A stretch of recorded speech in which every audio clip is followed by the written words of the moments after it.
Hello, everyone, and welcome to this special episode of the Art of Prevention podcast. And what I did in this episode is I basically took the quote unquote ounces of prevention from each episode and I've cut them together into one podcast. So now you can get basically a highlight reel of all of the most popular guests that I've had on the podcast for 2023. I really hope that you enjoy this special edition, our 2023 Wrapped and highlight reel, and I hope that you benefit from these amazing ounces of prevention.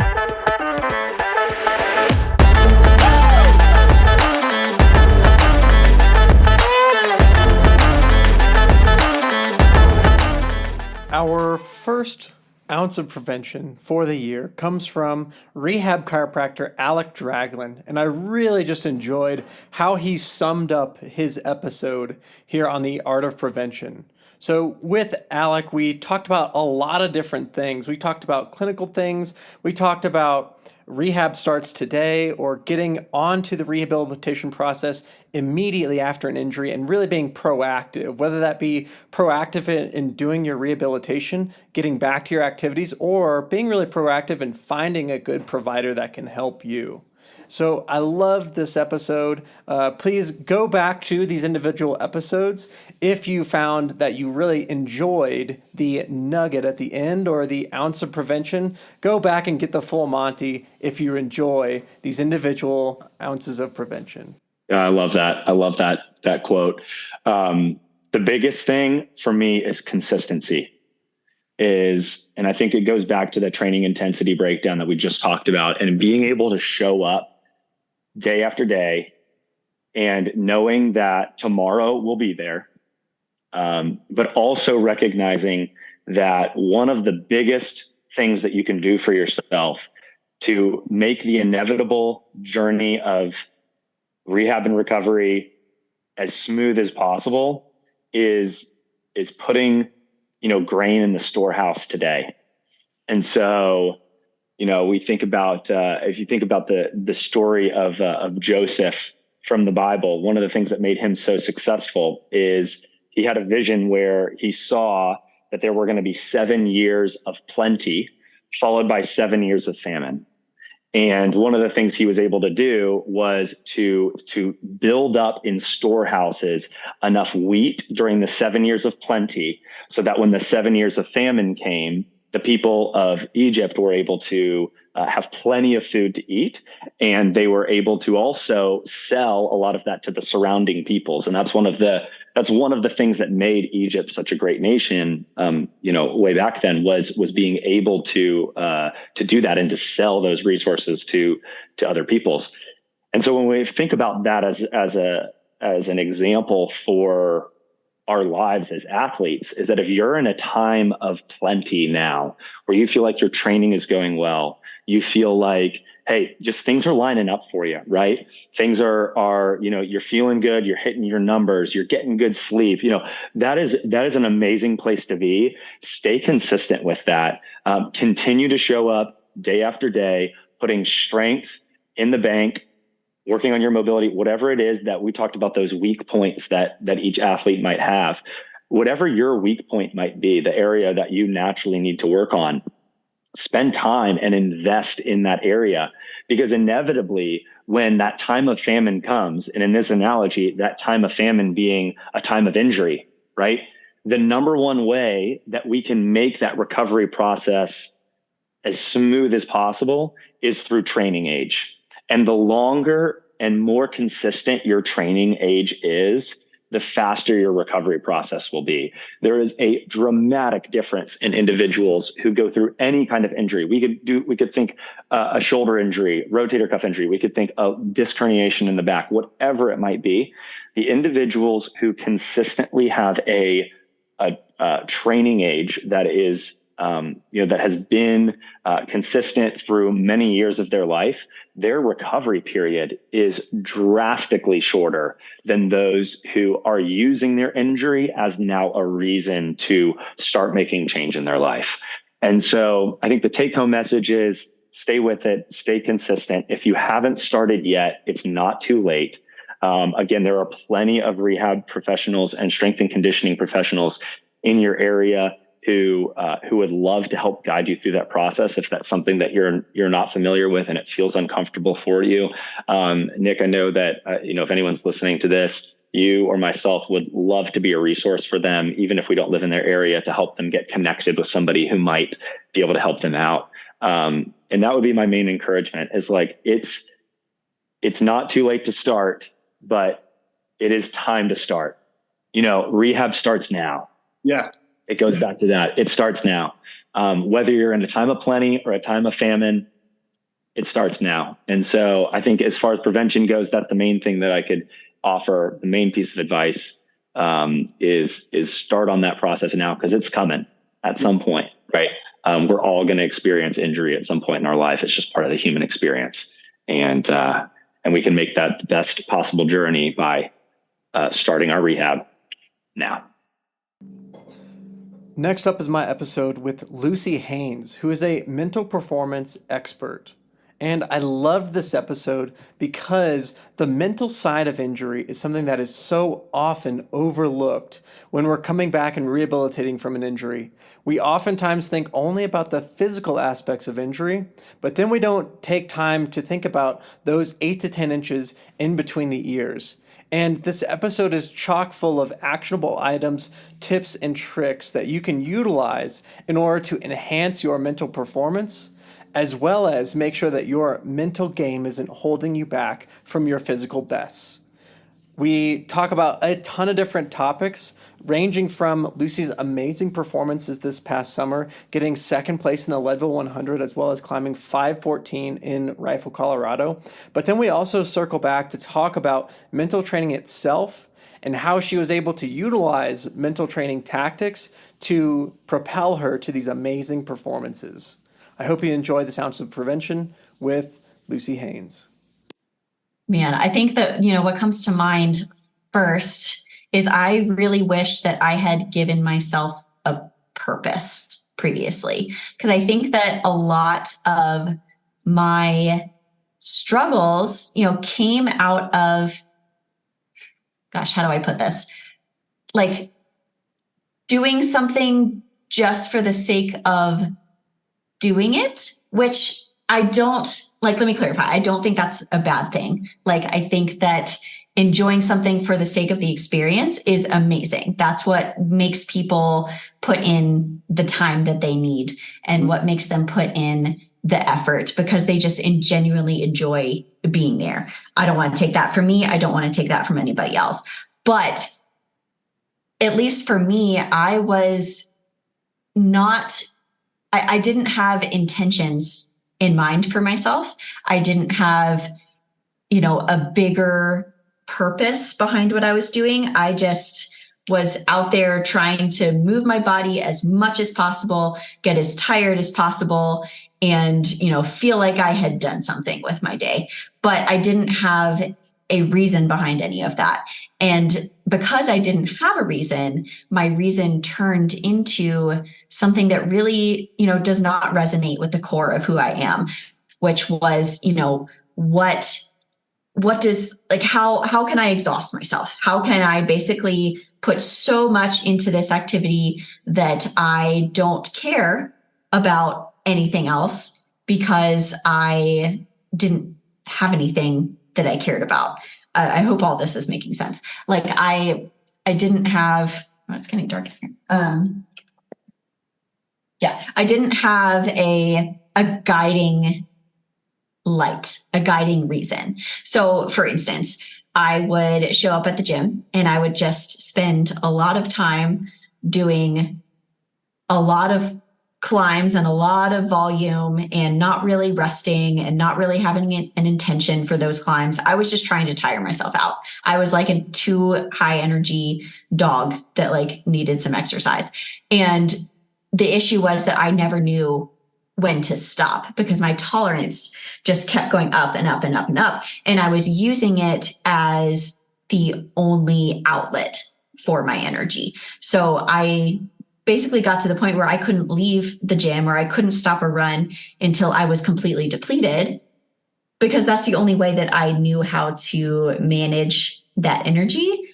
And I didn't have a reason to stop. Like I wasn't working towards anything. I didn't have any goals in mind. And like being able to set goals also allows you the ability to set parameters and say, I'm doing this routine because it helps me do like get better at this thing and eventually accomplish this thing or work towards XYZ. And it's not just the activity that's built into that. There are components like rest and nutrition and de-stressing that are built into that. And you can see like the whole purpose behind everything when you put everything into context like that. And that's something that I got on board with way too late. And, I pride myself in it. I would say, I'm not trying to do anything in particular. I just really love to climb.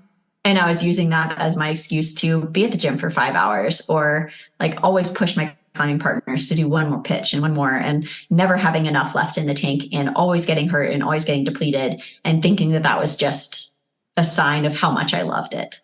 When really a sign of how much I loved it would be me being able to exercise restraint and say, I love this so much that I want to be able to see what I'm capable of in it. And that means that I can't go balls to the wall all the time. And I need to take care of myself in other areas.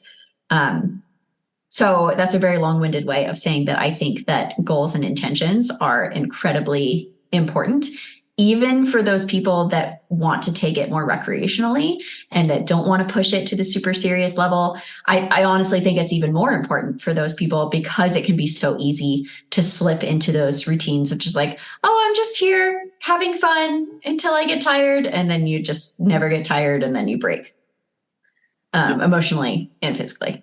Or you push out that sensation of tired and you get really good at pushing that out. Yeah. And it becomes your only coping mechanism because that's what you're using it as. You're not necessarily using it for a bigger purpose, whether that's specific goals in your sport or in your life. You're just turning to it kind of willy-nilly and saying, I feel bad or I had a rough day. I'm going to go do this thing. And that's great. But if you have parameters around it, then you can exercise a little bit of control over it ahead of time rather than let it consume you. Yeah.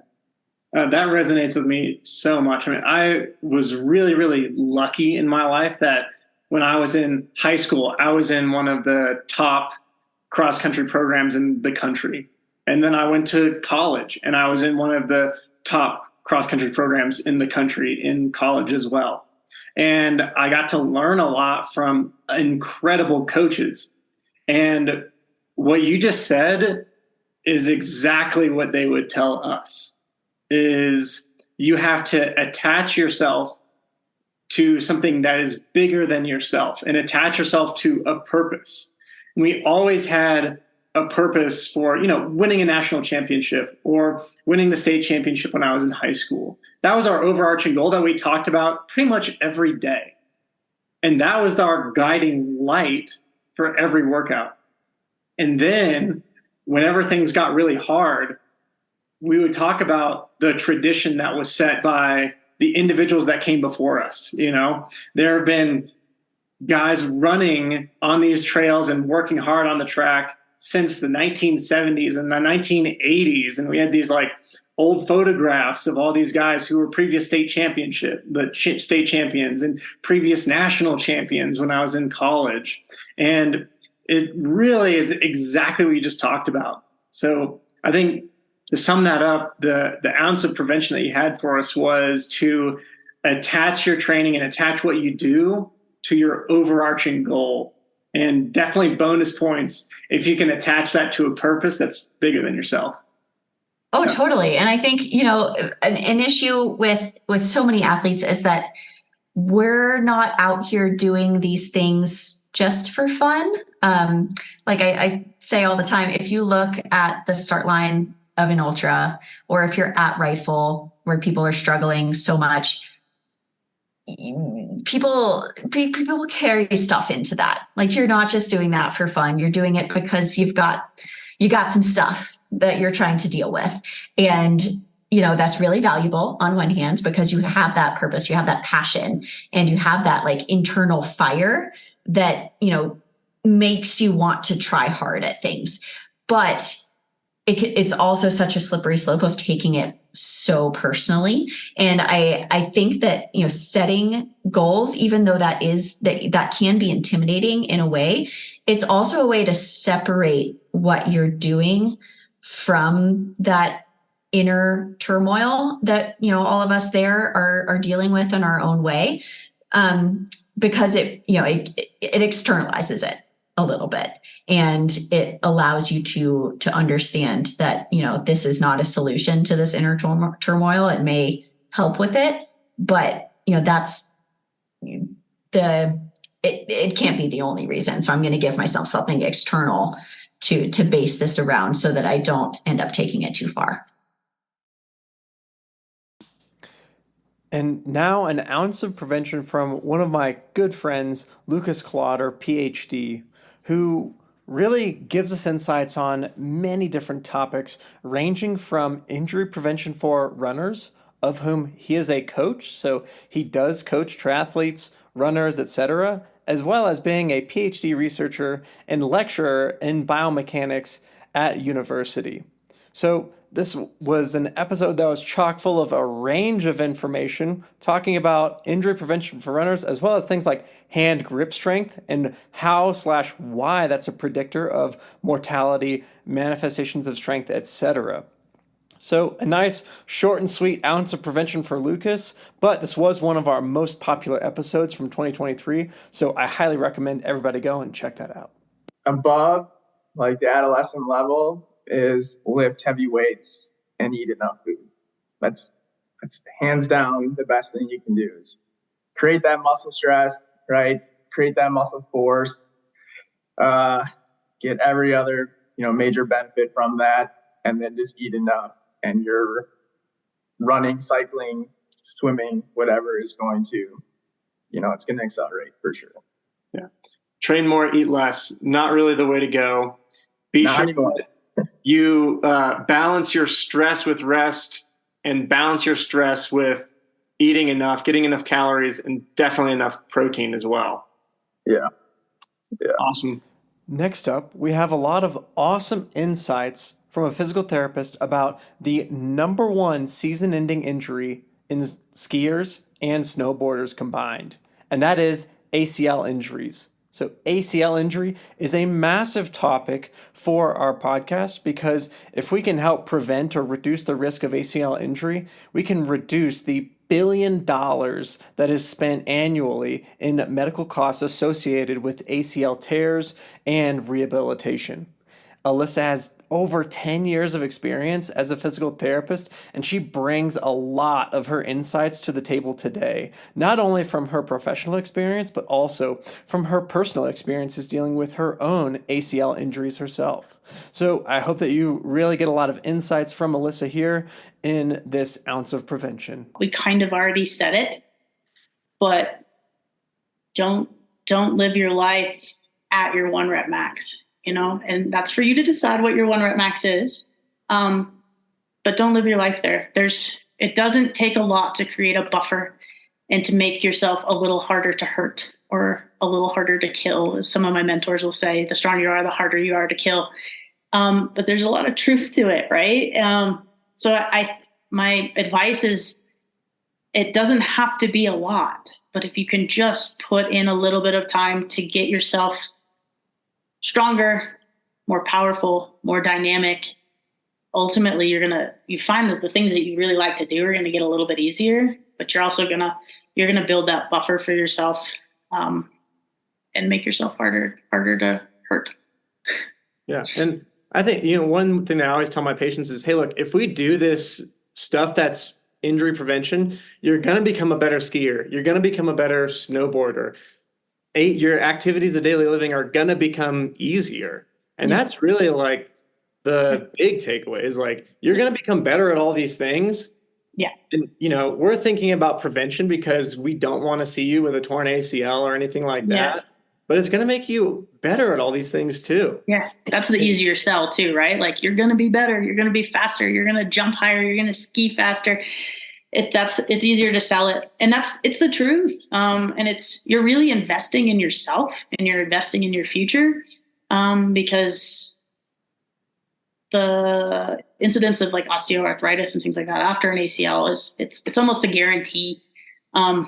So you do a little prevention now, you're going to really set yourself up in the long run.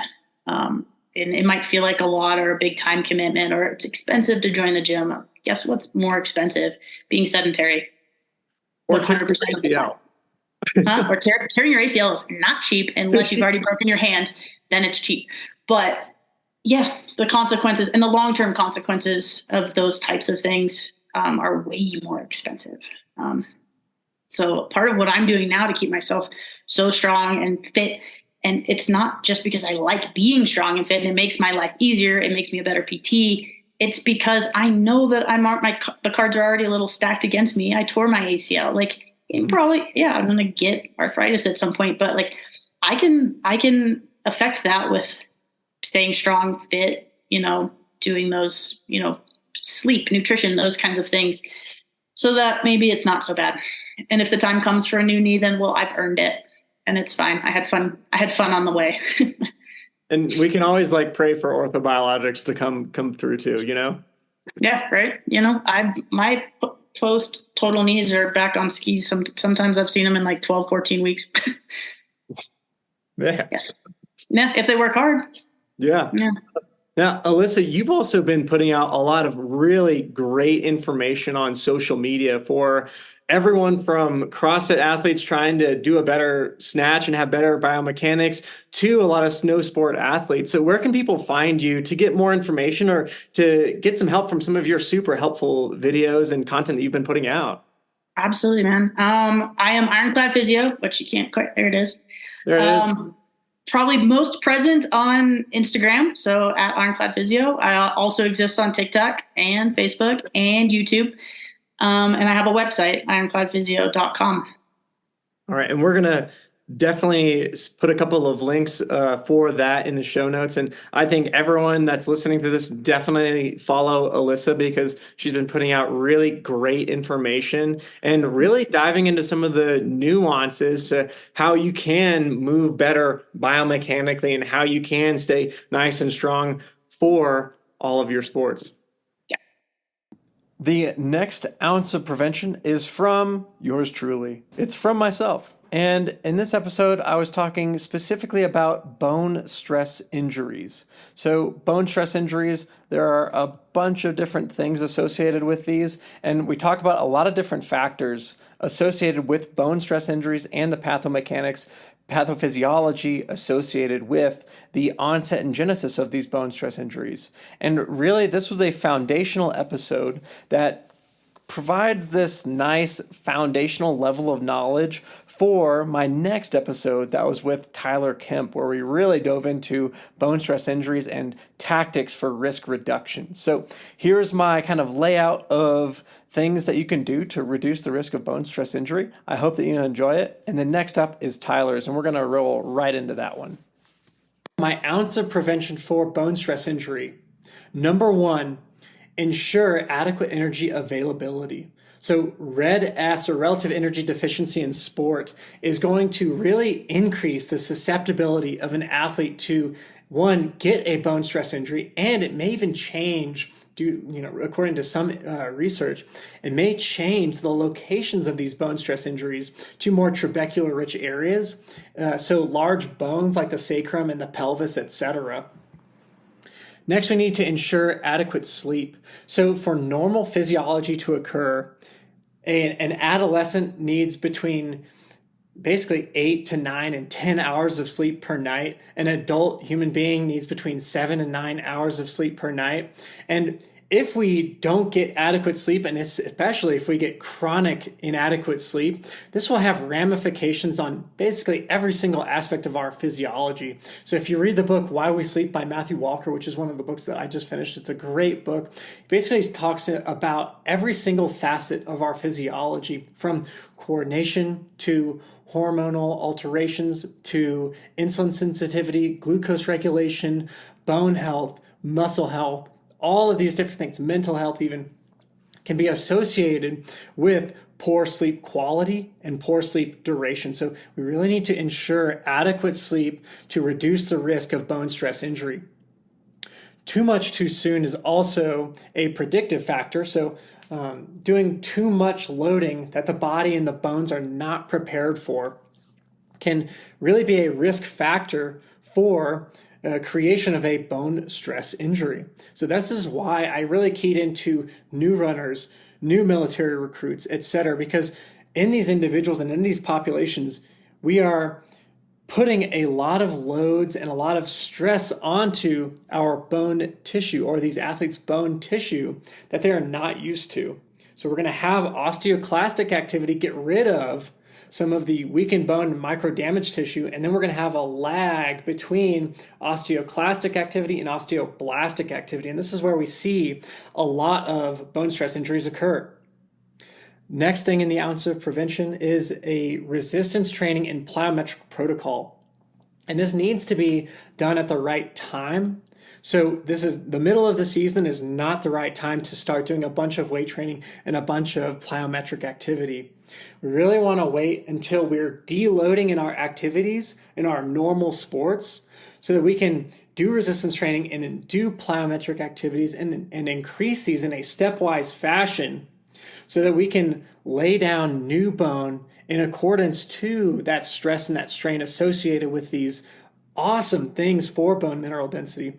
But it's got to be at right place, right time, and right load. So too much too soon can go on to things like resistance training as well as plyometrics. And this is one of the reasons that we are working on a PDF strength training for runners, because when we look at what's going to, one, improve running economy, but also reduce the risk of injury, resistance training and plyometrics are really almost like a cure-all for runners, and strength training and plyometrics will really benefit individuals across multiple domains of physiology, from bone health, tendon health, other connective tissue health, such as our musculature, our metabolic health, etc. All of these things can be benefited by things like resistance training, but again, it has to be the right time and the right place. And we go into more of that with my interview with Dr. Tyler Kemp. And give somebody a little tidbit, a little golden nugget, if you will, about preventing bone stress injuries, what would you say? Yeah, it would be three things. One, manage the initial load. Be smart with it. Don't slow and steady wins the race. Like, huge changes are not going to be beneficial for the runner, for the athlete, things like that. So just watch your load. Two, variety of activity, in terms of running itself, but intersplicing it with other things, whether that be other sports, plyometrics, strength training, things like that. And then just finally managing your nutrition well, like that. Nutrition and sleep, really just making sure your body has a chance to recover. Those are the pieces that'll set you up for success, and that will help you reduce your odds, or dare I say, even prevent. Nutrition, sleep, and load management. I love it. Well, Tyler, thank you so much for giving us a lot of your experience and a lot of your insights today. And I look forward to talking to you again in the future. Yeah, thanks for having me on.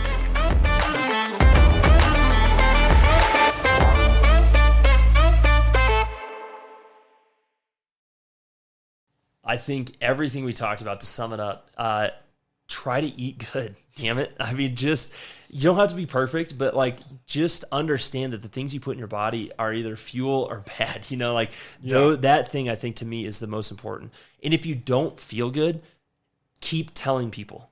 I think that's the end of the day. Don't be afraid to say that, hey, my stomach is killing me. Don't be afraid to get help. Exactly. Because at the end of the day, nobody's going to shame you for feeling, trying to seek help, and keep looking out. There's so many good resources online. injury prevention. That was a shameless plug for you, but great information online. Keep researching, do your own research, listen to your body. Don't let other people tell you that, oh, you can push through it and stuff like that. If you don't think you can, be the first to speak up, because I wish I would have told my parents, hey, this isn't working. We need to find something different, and I know that they would have, because they love me. I mean, they would have done whatever's possible, but I just didn't take the time, or we didn't take the time or due diligence to seek the right information. And, the rest is history. And here I am today. So I think just take your body seriously. You only get one, and, take it seriously and think about the future when you're making these decisions. Bird's eye view. Don't lose the forest through the trees. Have that grand scheme in place to say, what's going to help me with the longevity of my career. That's right. And my life. Yep. And this concludes our Ounces of Prevention from the Art of Prevention podcast for the year 2023. I hope that you all enjoyed the podcast in its inaugural year. I know that I learned a lot, and we at the podcast learned a ton about bringing better information and how we can bring better information to you all in this year, 2024. So I hope to bring you all, as always, some more amazing guests and amazing content and knowledge translation from top-level researchers, coaches, athletes, and clinicians, so that we can help you prevent your next injury.